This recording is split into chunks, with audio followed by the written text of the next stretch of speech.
Hey, it's Dr. Ron here from the Mental Health Gym. And as some of you know, I've been kind of tied up in recent weeks with the Habit Summit, the global virtual summit on habit change and high performance habits, which I co hosted. Uh, Getting back to normal activities nowadays, but habits are still on my mind. And one of the things that I've learned over time is when you try to break a habit, try to break the habit. In other words, um, you don't stop smoking by saying that I will only smoke on a particular day of the week. That's not a commitment, and you're not a non smoker when you choose to do that. You don't choose to say that I'm going to only drink on certain days and somehow feel that we're going to be able to control uh, any alcoholic tendencies in our personality by doing so.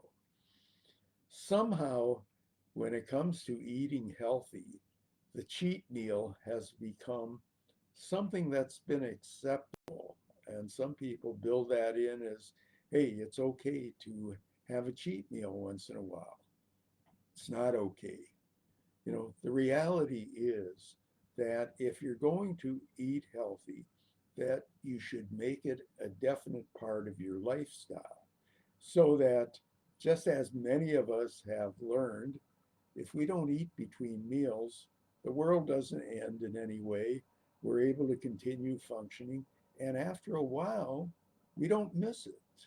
People who've gone on plant based diets, once they're committed to it, they're there. They continue to function that way. And at some point, um, they don't think much about it. I do intermittent fasting between dinner and breakfast, and I don't think I have eaten after dinner for any kind of snack or anything in probably a year or more since I made that commitment. Now, some of it may be tied to the fact that I'm not tempted by the fact that I think once you reach a certain age, uh, you don't go out to eat after a movie or a concert or so on like we used to do when we were younger. So I haven't really been faced with that kind of an issue. People who, like myself, who rarely eat red meat anymore, uh, don't think in terms of going to a steakhouse when we go out. So the point is, when you make a commitment to healthy eating, it's the same as making a commitment to exercise, to stopping smoking, to um, getting to bed at a particular time, whatever it may be, the commitment that you make should be a total commitment.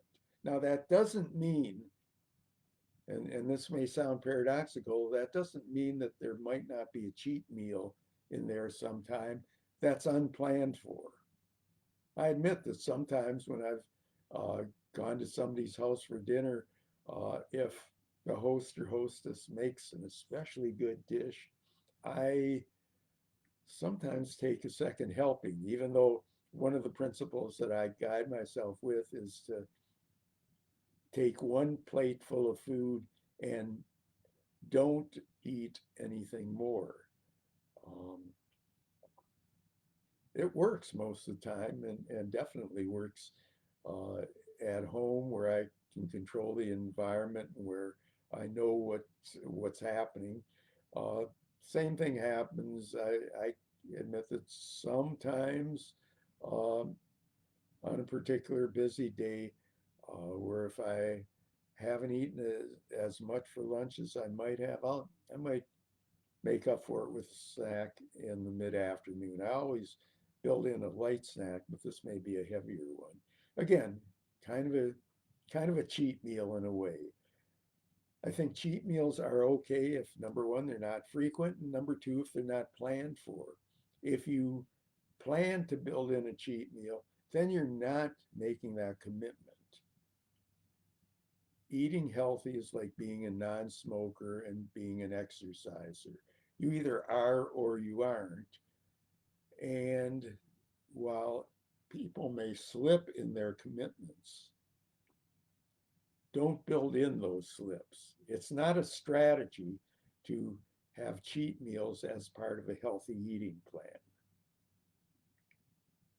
You can work better, function better, change your habits better if you agree beforehand that you're making a total change.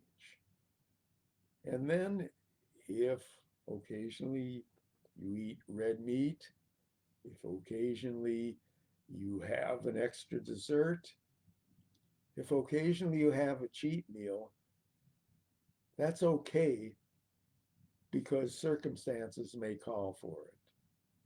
But again, they should be infrequent, they should be unplanned, and I think your odds of continuing to eat healthy will be much improved. Be interested in hearing your thoughts on it, but I would say if you're planning to eat healthier than you are, uh, I wouldn't incorporate a cheat meal as part of your strategy. Let me know what you think. It's Dr. Ron Kaiser. Looking forward to talking with you next time. And eat healthy, stay healthy, build in all kinds of healthy habits for yourself.